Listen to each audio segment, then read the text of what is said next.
This young man. Hello. Yes, my friend. How are you doing? Back there in Kenya? No, I'm not in Kenya, bwana. Let me tell you, I told you I'm a man who travels across the world.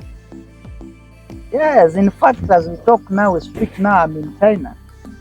In fact, as we speak now, I'm close to the Great Wall of China. Yes, it is just behind me. Yes, I'm the one seeing for them their future. Yes, you see, they wanted someone at least who can tell their future, who can see the future for them, and that's why they approached me, and that's why I'm in China. Yes, I'm in China, I'm seeing for them the future. No, they cannot see, they have their eyes, so I'm the one seeing for them. Huyu jamani yule.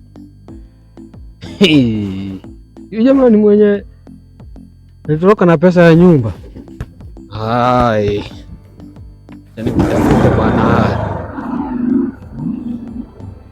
Don't worry. I will call you when I will start talking with you at least.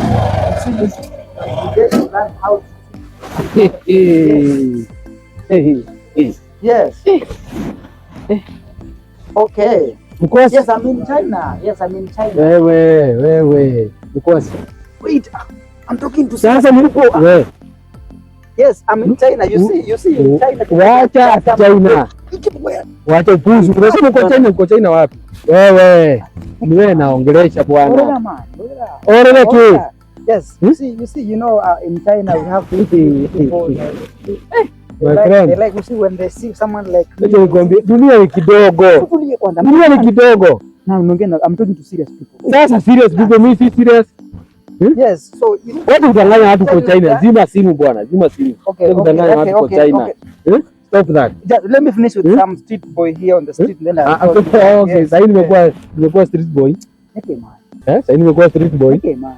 Siku za mwizi ni 40 my friend. Sasa zako zimekuwa 20. Umekuwa 20. Acha nikuulize. Uliza before usahau. Uliza. Hapa ni kwa nyumba. Hapa si kwa nyumba. Lakini nimeishi kukutafuta. Nimeishi kukutafuta. Ngoja. Uliwe kwa nyumba. Sasa huko unakujanga. Mwezi 4. Mimi naingia saa 7 usiku. Natoka saa 9 usiku. Sasa hiyo ni shida yangu. Sasa sioni mwizi basi. Nipatie pesa ya rent bwana. Sasa hizi umetoka kuniharibia mboka hapo. Mboka gani? Leta simu. Leta simu niende nayo. Leta hiyo simu. Wewe shida yako ni nini? Wewe my friend, shida yako ni nini? Leta simu. Okay, sawa. Tulieni. Leta simu. Nikupange. Sasa niko serious. Huwezi enda na pesa ya nyani. Shida hapa tuulizwa. Unataka nini? Unataka nini? Pesa ya miezi 3. Pesa ya nini? Ya nyumba. Pesa ya nyumba. Sasa nikuulize, pesa na nyumba na simu yangu zinaingiliana wapi? Nitauza nikiwa na simu yako, utakuwa unaniletea pesa yangu. Tigama. Hata ukufu bwana. Sasa ngoje kwa nyumba mimi nenda kule. Okay sawa, naenda kuletea pesa. Saa ngapi? Ama niende niweke nyumba kufuri? Unataka kufuri? Ama niende nifunga vitu? Siwende uweke kufuri. Ndio maana sasa sasa ujali. Sio. Sasa ujali.